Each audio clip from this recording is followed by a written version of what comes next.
povo de Deus, fala povo abençoado do Senhor, graça e paz, meus irmãos, sejam bem-vindos ao nosso encontro semanal. O título da nossa lição de hoje é Cultuando a Deus com liberdade e reverência. Irmãos, duas palavrinhas importantes quando o assunto é cultuar a Deus. Uma pena que nos prendemos apenas à primeira, né? A questão da liberdade. Temos até um versículo para justificar a nossa liberdade em cultuar ao Senhor. Diz assim: se o Espírito ali estiver, então há liberdade. Mas a pergunta é, amados, e a reverência? Aonde entra nesse contexto? Ou será que a reverência não é importante quando o assunto é cultuar a Deus? É o que nós veremos hoje, queridos. Então, abra a sua Bíblia aí no nome de Jesus, traga o seu cafezinho para perto, porque com certeza Deus vai falar com você. O nosso texto bíblico está na primeira carta que Paulo escreve aos Coríntios, capítulo de número 14, versículo 26 ao versículo 32, e diz assim: que faremos, pois, irmãos? Olha só, irmãos, que texto fantástico. Quando vos ajuntais, cada um de vós tem salmo, tem doutrina, tem revelação, tem língua, tem interpretação de línguas. Faça-se tudo para a edificação. E se alguém falar língua estranha, faça-se isso por 2, ou, quando muito, 3, e por sua vez, e haja intérprete, meu irmão. Mas se não houver intérprete, esteja calado na igreja e fale consigo mesmo, e fale com Deus, e falem 2 ou 3 profetas, e os outros julguem. Mas se a outro que estiver assentado for revelado alguma coisa, cale-se o primeiro, porque todos podereis profetizar uns depois dos outros, para que todos aprendam e todos sejam consolados. E os espíritos dos profetas estão sujeitos aos profetas, palavra do Senhor. Meu irmão, antes de apresentar os objetivos da nossa lição de hoje, deixa eu te dizer algo aqui. Bom, o culto, ele tem 3 aspectos. Primeiro, Deus é adorado. Segundo, a igreja é edificada. E terceiro, os incrédulos são convencidos dos seus pecados. Amados de Deus, escute o que eu vou dizer aqui. Se formos à igreja para adorar, com o propósito de demonstrar espiritualidade, estaremos laborando em erro, amados. Ouviu o que eu disse? Eu vou repetir, meu irmão. Eu vou repetir. Eu disse que o culto ele tem 3 aspectos. Primeiro, Deus é adorado. Segundo, a igreja é edificada. E terceiro, os incrédulos são convencidos de seus pecados. Aí eu disse, se formos à igreja para adorar com o propósito de demonstrar espiritualidade, estaremos laborando em erro. Sabe por quê, meu irmão? O culto é para a edificação do corpo e não para exibição. É isso aí. Olha o que estava acontecendo, irmãos, na igreja de Corinto. Paulo deixa claro aqui, capítulo 14 da primeira carta. Meu Deus do céu, eles estavam transformando o culto num palco de exibição em vez de um canal para edificação. Então, nesse capítulo aqui, 14, o apóstolo conclui a sessão sobre os dons espirituais. Nós sabemos que os dons, eles são o quê? Contemporâneos, necessários para a edificação da igreja. É preciso esclarecer, entretanto, que não temos, né, apóstolos e profetas hoje, como no Antigo e no Novo Testamento. Aqueles eram instrumentos da revelação divina. Atualmente, não existe revelações novas dada por Deus à igreja. Não existe. Toda revelação de Deus, irmãos, está encerrada nas Escrituras. A Bíblia, eu costumo dizer, ela tem uma capa ulterior. Toda mensagem entregue à igreja, irmãos, ela deve ser mesmo submetida à doutrina autorizada dos apóstolos e profetas originais, conforme consta no cânon das Escrituras. Todo cuidado é pouco, amado. Embora, né, não sejamos simpatizantes da liturgia formal, existem elementos no culto a Deus que são previsíveis. Esses elementos revelam uma forma de adorar a Deus e por isso eles são litúrgicos. A nossa liturgia ela é simples, né? Tem um louvor congregacional, tem a oração pelos enfermos e demais causas, né? Algumas igrejas separam tempo para isso. Existe a leitura congregacional, né? Isso não é comum a todas, algumas igrejas também fazem isso, outras não. Tem a questão da oportunidade aos irmãos, também existe igreja que faz, existe igreja que não faz. Existe ali o momento do ofertório, algumas fazem, outras não. E existe o momento da pregação da palavra. Isso são elementos previsíveis.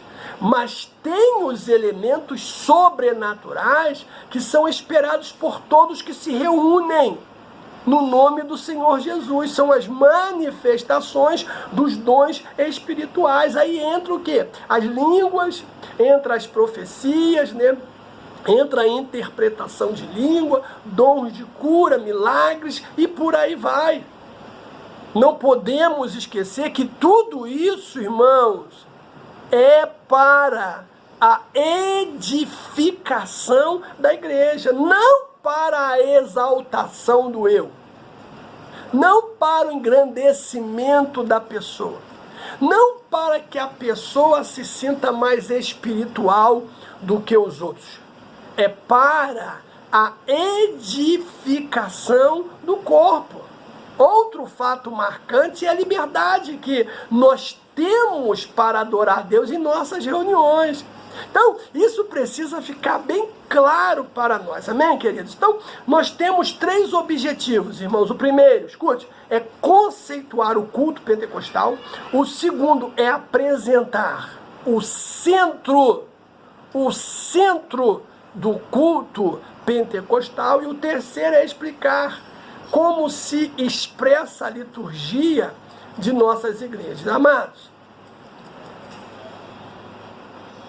você precisa entender que o Novo Testamento, ele não apresenta um manual de liturgia, nem estabelece regras de culto, mas temos pelo menos uma comunidade cristã, né, no período apostólico, que pode nos dar indicações sobre como devemos organizar o culto. A igreja de Corinto, né, descrita no capítulo 14, ela serve como exemplo. E aqui nós vamos estudar como deve ser o nosso culto e os elementos para que ele seja aceitável ao Senhor. Então, o primeiro ponto da nossa lição fala do culto pentecostal: liberdade e reverência. E aqui nós veremos 3 pontos, né? A flexibilidade cristã, o culto e a reverência, meu irmão, no culto. O cristianismo não tem o objetivo de padronizar o mundo, nem destruir as culturas. Sua mensagem, porém, irmãos, ela é universal. Talvez você esteja se perguntando, então como vai ser no dia do triunfo de Cristo? Simples. Cada povo ou etnia se apresentará louvando a Deus na sua própria tradição. Isso se reflete na forma de adorar desenvolvida, né, ao longo dos séculos. A religião cristã, amados, ela é flexível quanto à forma de adoração e permite, né, graças a Deus, várias liturgias, né? Temos aí, por exemplo, o cerimonialismo, né, ornamental das igrejas católicas romanas ortodoxas e algumas protestantes. E nós temos também os modelos simples dos evangélicos, principalmente os pentecostais. Não posso, amados, associar o rigor do culto judaico-cristão, nem engessar o ritual cristão em nossos templos. Agora, a flexibilidade, eu não posso esquecer, ela tem um limite. Ou seja, no momento da adoração, eu tenho que saber até onde eu posso ir. Esse é um detalhe. E por isso deve haver o quê? Respeito pela estrutura já existente. O que Paulo ele fala quando ele escreve a igreja de Corinto no capítulo 14? Ele diz, mas faça-se tudo, olha que coisa linda, irmãos, decentemente e com ordem. Meu Deus! Ou seja, Paulo alerta os crentes sobre o perigo de novas revelações que chegam à igreja além da palavra. Né? Novas revelações que chegam à igreja, irmãos, que não estão aqui, ó. Esse era o grande perigo que ocorria na igreja de Corinto e um grande perigo ainda hoje. A igreja de Corinto, ela questionava a autoridade apostólica de Paulo. Eles julgavam que não precisavam de um pastor, pois achavam que Deus falava diretamente com ele. Então, Paulo os orienta dizendo, olha só, porventura a palavra de Deus se originou no meio de vós ou veio ela exclusivamente para vós outros? Se alguém se considera profeta ou espiritual, reconheça ser mandamento do Senhor o que eu vos escrevo. O que Paulo está dizendo, irmãos? Simples. Ele está dizendo que se alguém se julga profeta, tem que se submeter à autoridade apostólica. Ou seja, um profeta verdadeiro se coloca debaixo da instrução e da autoridade das Escrituras, meu irmão. Como eu conheço um profeta verdadeiro? Simples. Quando eu vejo que tudo que ele está fazendo está aqui, ó, registrado nas Escrituras. Se ele está fazendo algo que os apóstolos não fizeram, que os apóstolos e os profetas não mandaram fazer, pode estar vindo de duas fontes. Ou pode estar vindo do inferno, isso aí, ou pode estar vindo da carne. Porque uma das marcas de um profeta é a obediência aos ensinos apostólicos. Guarde isso no nome de Jesus. Outra coisa é a questão do culto. O termo culto, ele é sinônimo de adoração. O nosso enfoque é no sentido de adoração mesmo. Essa palavra, irmãos, é uma tradução do verbo latreia, que é serviço, né, que é adorar. Vem do verbo latreu, servir, prestar culto, adorar, como está em Mateus capítulo 4. A Septuaginta emprega latreia para traduzir o hebraico avodá, serviço, culto, como está registrado em Êxodo 25, né, em Êxodo capítulo 13. Ou seja, essa palavra aparece com esse sentido 3 vezes no Novo Testamento também. Romanos 9, Romanos 12 e Hebreus capítulo 9. O que eu quero dizer com a expressão culto pentecostal é nossa liturgia, isto é, a forma como adoramos a Deus. Aí vem a questão da reverência no culto. Meu Deus, irmão, tudo que muita gente não quer ouvir, né? Essa palavra reverência. Eclesiastes 5:1 diz assim: guarda o teu pé quando entrares na casa do teu Deus. Irmãos, vivemos em um tempo em que as pessoas procuram lazer, né? Entretenimento, irreverência, para se distrair e se relacionar com pessoas interessantes. Mas quanto ao culto, meu irmão, até que ponto pode ser descontraído? Creio que o culto deve ser espontâneo. Creio que o culto deve ser alegre, porém, sem perder, irmãos, o respeito que lhe é devido.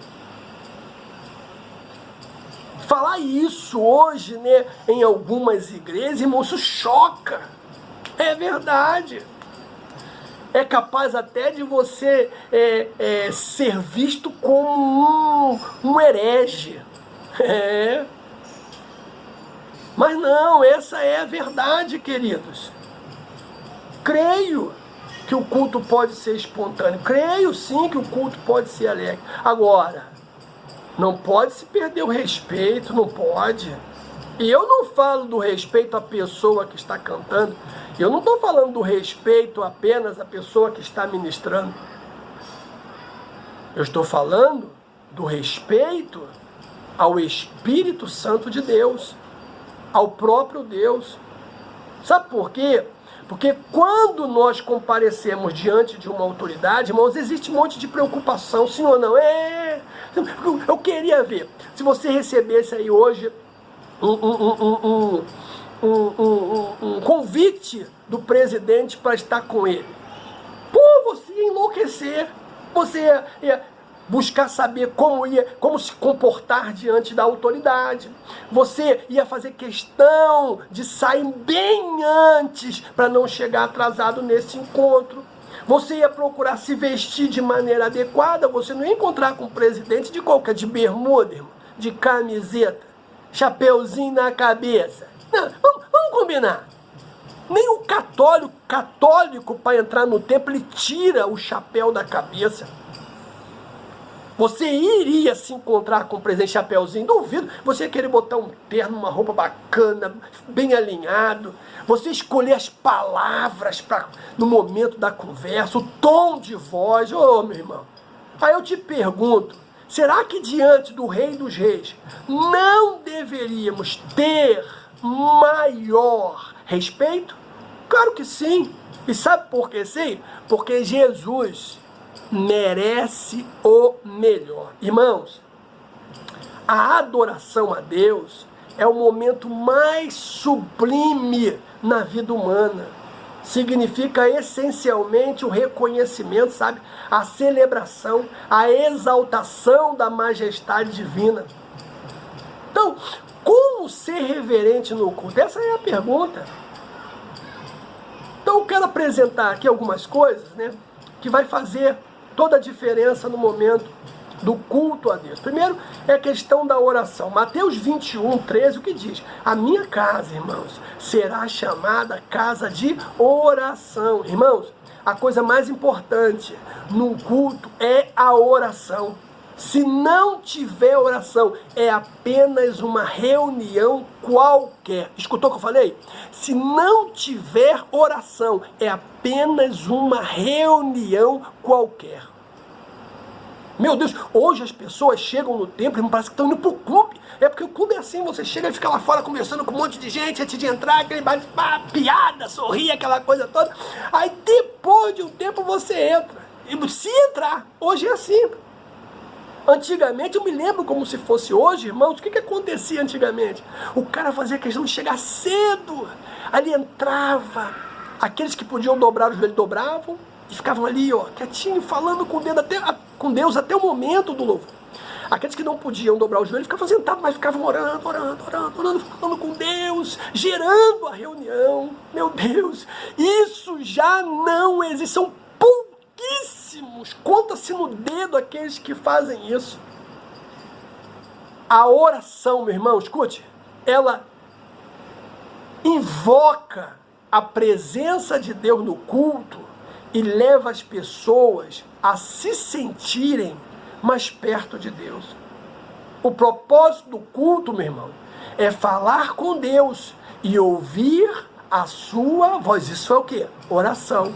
Quando outras atividades, como apresentações, piadinhas, começam a ocupar muito tempo do culto, em detrimento ao tempo necessário de oração, o culto começa a perder o seu propósito. Ei, a oração é prioridade em seu culto.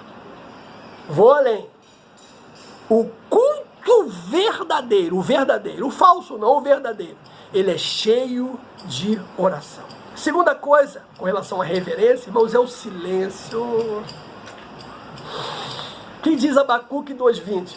O Senhor, porém, está no seu santo templo, calem-se diante dele toda a terra. A segunda coisa, irmãos, mais importante no culto, nunca se esqueça disso, é o silêncio. A palavra de Deus, ela diz que há tempo de estar calado e há tempo para falar. Durante o culto, amados, é desnecessário conversar com qualquer pessoa, senão aquele a quem você está orando, que é o Senhor, o seu Deus. Você não precisa conversar com ninguém. Não precisa conversar com ninguém. Interessante, né? É que num cinema, né, irmão? Ou no teatro, se incentiva o silêncio e as pessoas obedecem, respeitam umas às outras. Na igreja, precisa-se de um respeito maior. Então, cara, chegou, meu irmão, entra, zero de conversa, dobra o seu joelho, fale com Deus, se assente, ó, pá, silêncio. Não converse. Não converse. Desliga o seu celular ou qualquer outro meio de comunicação. Ei, se possível, avise a quem está ao seu lado que você precisa estar ligado em tudo que Deus vai fazer. A pergunta é, você tem esse hábito de conversar durante o culto? Dedique, meu irmão, sua voz somente ao Senhor, cultuando a Ele. A terceira coisa importante, quando o assunto é cultuar a Deus, querido, é a concentração, meu irmão. 2 Coríntios 10:5, que toda altivez que se levanta contra o conhecimento de Deus, e levando cativo todo o pensamento à obediência a Cristo. Outra coisa, muito importante no culto, irmãos, concentração. Para melhor aproveitamento no culto, é preciso que todos estejam atentos no foco para a mensagem. Cada um deve esquecer um pouco as coisas que estão lá fora, irmãos, para sentir de fato a presença de Deus. O ambiente da igreja deve ser tal que evite distrações, como aconteceu com Isaías, quando chegou ao templo. O que ele viu? Ele viu que as abas das vestes enchiam o templo e a casa se encheu de fumaça. Isaías capítulo 6. Assim a presença de Deus deve encher totalmente, irmãos, a nossa atenção. É imprescindível que haja um clima de adoração. Você consegue se concentrar no culto? Ei, dedique toda a sua atenção durante o... Faça essa experiência, meu irmão. Toda a sua atenção. A quarta coisa é a reflexão. Meu Deus. Romanos 12:1. Rogo-vos, pois, irmãos, pelas misericórdias de Deus, que apresentei os vossos corpos vivos, santos e agradáveis a Deus, que é o vosso culto, que é racional. Então veja, além da oração, além do silêncio, além da concentração, irmãos, também é importante a reflexão durante o culto. Quando vamos ao culto, devemos aprender alguma coisa útil para a vida. Muitas pessoas, infelizmente, irmãos, ainda hoje, não conseguem lembrar o que o pregador falou após a reunião. Você questiona, o cara fala, o culto foi tremendo, né? Falou, blá, blá, blá, blá, blá, blá, e você faz a pergunta, fica prego aonde mesmo, cara? Isso não importa, tinha que teve línguas estranhas, sapateamos, rodamos, foi um tremendo mover. Foi nada, irmãos. As pessoas não conseguem lembrar o que o pregador ministrou, como é que pode ter sido uma bênção? E isso porque eles deixam a sua mente adormecida durante a mensagem. O psicólogo, Augusto Cury, argumenta que a geração moderna ela sofre de quê? SPA, síndrome do pensamento acelerado. As pessoas são ativistas, são mecânicas, não conseguem ficar paradas mais, não conseguem refletir, meu irmão. E a pergunta é, você tem meditado durante o culto? Aproveita para refletir, aproveita para ouvir a voz de Deus. Salomão disse, guarda o teu pé quando entrares na casa de Deus. Se Salomão estivesse vivendo nos dias atuais, irmão, sabe o que ele diria? Desliga o seu celular quando entrares na casa do seu Deus. Ei, a adoração é momento de conexão com o céu e não com a internet. Você ouviu o que eu disse? A adoração é um momento de conexão com o céu e não com a internet. Lamentável, sabe por quê, irmãos? Em meio a tantas conexões, muitos um dia descobrirão, fatalmente, que sempre estiveram online para os outros e ausentes para Deus e para si mesmo. Aí nós temos a outra questão, que é o centro do culto. E aqui, irmãos, nesse tópico nós veremos o centro da nossa adoração e vamos falar sobre um culto vibrante no poder de Deus e também sobre as características pentecostais. Bom, o centro da nossa adoração. Irmão, se você for em Atos, capítulo 3, versículo 12 ao 21, cara, isso aqui é fantástico. Diz assim, ó, e quando Pedro viu isto, disse ao povo, varões israelitas, por que vos maravilhais disso? Ou, por que olhais tanto para nós como se por nossa própria virtude ou santidade fizéssemos andar este homem, o Deus de Abraão, de Isaque, de Jacó, o Deus de nossos pais, glorificou o seu Filho Jesus, a quem vos entregastes, e perante a face de Pilatos negaste, tendo ele determinado o que fosse solto. Mas vós negastes o santo e o justo, e pedistes que se vos desse um homem homicida, e matastes o príncipe da vida, o qual Deus ressuscitou dos mortos, do que nós somos testemunhas, e pela fé no seu nome, fez o seu nome fortalecer a este que vedes e conheceis, e a fé que por ela deu a este, na presença de todos vós, esta perfeita saúde. E agora, irmãos, eu sei o que fizestes por ignorância, como também os vossos príncipes. Mas Deus assim cumpriu o que já dantes pela boca de todos os seus profetas havia anunciado, que o Cristo havia de padecer. Arrependei-vos, pois, e convertei-vos, para que sejam apagados os vossos pecados e venham assim os tempos do refrigério pela presença do Senhor. E envie ele a Jesus Cristo, que já dantes foi pregado, o qual convém que o céu contém até os tempos da restauração de tudo, dos quais Deus falou pela boca de todos os seus santos profetas desde o princípio. 22.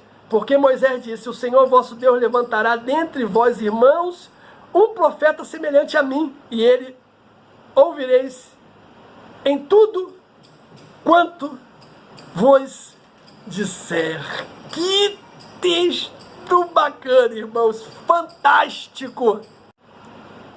Então, ao observarmos as pregações apostólicas, irmãos, no livro de Atos, nós constatamos, isso aqui é fantástico, que a mensagem da igreja cristã, ela era essencialmente cristocêntrica, ou seja, Cristo era o centro da pregação e adoração da igreja primitiva. Meu Deus do céu, Atos, capítulo 4, irmãos. 8 diz assim: então Pedro, cheio do Espírito, lhe disse: principais do povo e vós, anciãos de Israel, visto que hoje somos interrogados acerca do benefício feito a um homem enfermo e do modo como foi curado, seja conhecido de vós todos e de todo o povo de Israel, que em nome de Jesus Cristo, o Nazareno, aquele a quem vos crucificaste, a quem Deus ressuscitou dos mortos, em nome desse é que são diante de vós. Olha o que ele diz: e ele é a pedra que foi rejeitada por vós, os edificadores, o qual foi posta por cabeça de esquina. Em nenhum outro há salvação, porque também debaixo do céu nenhum outro nome há dado entre os homens pelo qual devemos ser salvos. Meu Deus do céu, irmãos, a mensagem, ela era essencialmente cristocêntrica, o que nos leva a uma pergunta: o quanto a nossa mensagem, adoração, evangelho e motivação tem sido cristocêntrica? Ei, Cristo é o centro, o propósito e sentido último de tudo o que fazemos, meu irmão, de tudo o que somos. Penso que no céu muito do que fizemos em terra será avaliado, por esse enfoque. A proposta é essa, é voltar, irmãos, a pregar, a adorar, e que a nossa ministração, que a nossa adoração seja cristocêntrica. Sabe? Devemos ser sim uma resposta, sabe? Uma convocação à igreja para tornar novamente a Cristo o centro das canções, o centro da adoração. É por aí mesmo a nossa proposta, uma adoração bíblica e cristocêntrica. Cristo é a razão da existência do nosso culto. Evidentemente, irmãos, que possam existir outros propósitos para nos reunir, mas a razão é Cristo. Se Cristo é a razão da existência da nossa vida cristã conjunta, então, irmãos, tudo o que fizermos deve, em primeira instância, agradar a Ele. Aí nós temos dentro desse ponto a questão do culto vibrante no poder do Espírito. O que Paulo diz? O que faremos, pois, irmãos, quando vos ajuntais?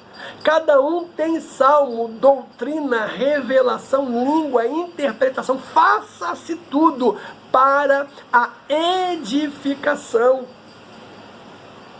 Paulo está se referindo ao culto. Paulo está dizendo, irmãos, que o culto não era entediante, nem consistia de um pregador falando para o rebanho atento e silencioso, porque havia interação dinâmica, de compartilhar e receber. Outra coisa, queridos, os crentes não eram espectadores, mas participantes do culto. Nada há na instrução paulina que indique ser essa manifestação, né, dos dons restritas à liderança. Não! A igreja, ela interage no momento da adoração. O contexto, na verdade, sugere a participação nossa em geral. Aí nós temos as características pentecostais, porque os primitivos cultos, eles eram o quê? Espontâneos, diferentes das reuniões na sinagoga. Embora muito ou muitas características viessem dela, é o que diz Tiago, né? Capítulo 2, versículo 2. Porque se vosso ajuntamento entrar algum homem com um anel de ouro no dedo, com trajes preciosos, e entrar também algum pobre com sórdida ou sórdido traje. A liturgia do culto constava de adoração e cântico. Nós lemos aqui, primeira carta de Paulo aos Coríntios, capítulo 14, versículo 15. O louvor parte da adoração a Deus desde os tempos antes do século até a consumação dos séculos, irmãos. É o que diz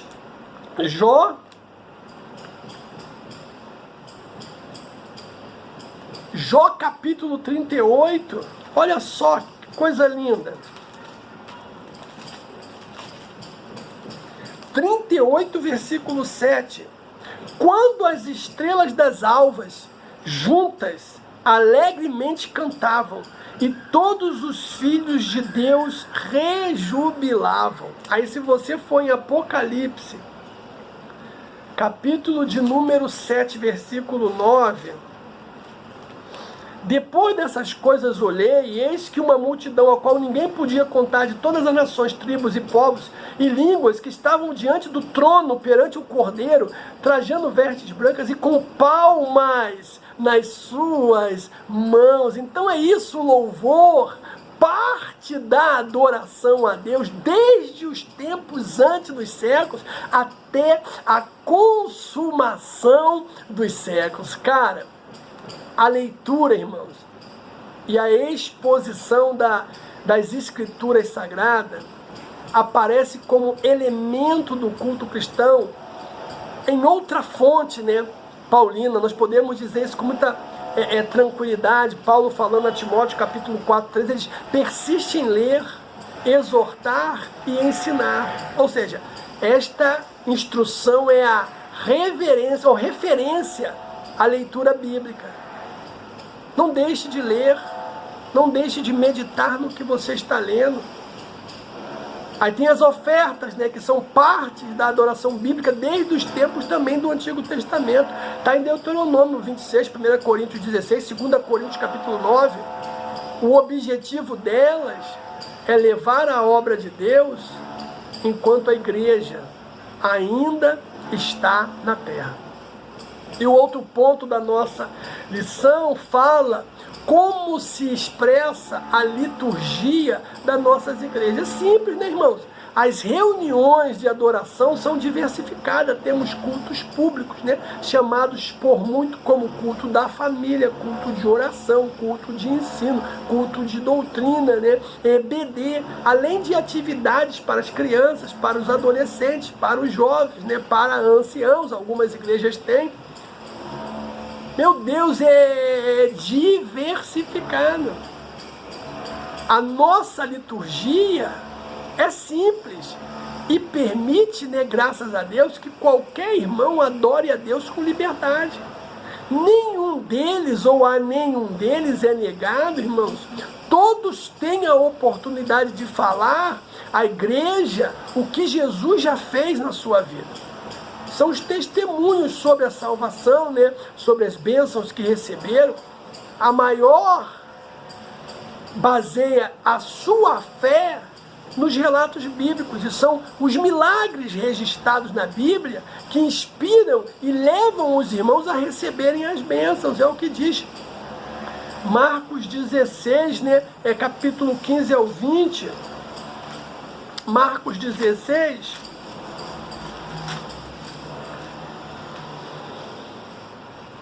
diz assim, 15, disse: ide por todo mundo, pregai o evangelho a toda criatura, quem crê e for batizado será salvo, mas quem não crê será condenado. E estes sinais seguirão os que crerem, em meu nome expulsarão demônios, falarão nova língua, pegarão na serpente, e se beberem alguma coisa mortífera, não lhe fará dano algum, imporão as mãos sobre os enfermos e curarão. Ora, o Senhor, depois de lhes ter falado, foi recebido ao céu e assentou-se à direita de Deus. E eles, tendo partido, pregaram por todas as partes, cooperando com eles o Senhor e confirmando a palavra com os sinais que se seguiam. Olha que coisa linda, irmãos. O mesmo Deus que nos trouxe até aqui, Ele mesmo nos conduzirá pelo Espírito até a vinda de Jesus. Aí nós temos o culto pentecostal, porque além do que já foi falado, né, irmão, sobre o culto, existem também as manifestações espirituais, né, língua, interpretação de língua, cura, milagres, poder e um monte de coisa aí. Agora não podemos esquecer que os dons espirituais na igreja servem para que em tudo Deus seja glorificado. Irmãos, não podemos esquecer disso. Pelo amor de Deus, irmãos. Os dons espirituais na igreja servem para que em tudo Deus seja glorificado e a igreja edificada. Esse é o propósito dos dons espirituais. Eu quero concluir dizendo o seguinte, irmãos: o que precisamos saber é que o Novo Testamento, né, ele não estabelece formas e regras litúrgicas. Saber também que os nossos cultos precisam ser dinâmicos. Outra coisa, não somos espectadores dos cultos, né, como aqueles que vão ao teatro, aqueles que vão ao cinema. Antes, participamos com cânticos congregacionais, né? Participamos com os glórias a Deus e aleluia, participamos com os corais, conjuntos, grupos de louvores, e em tudo isso damos glórias ao Senhor. Então não se esqueça, meu irmão, que Deus te abençoe no nome de Jesus.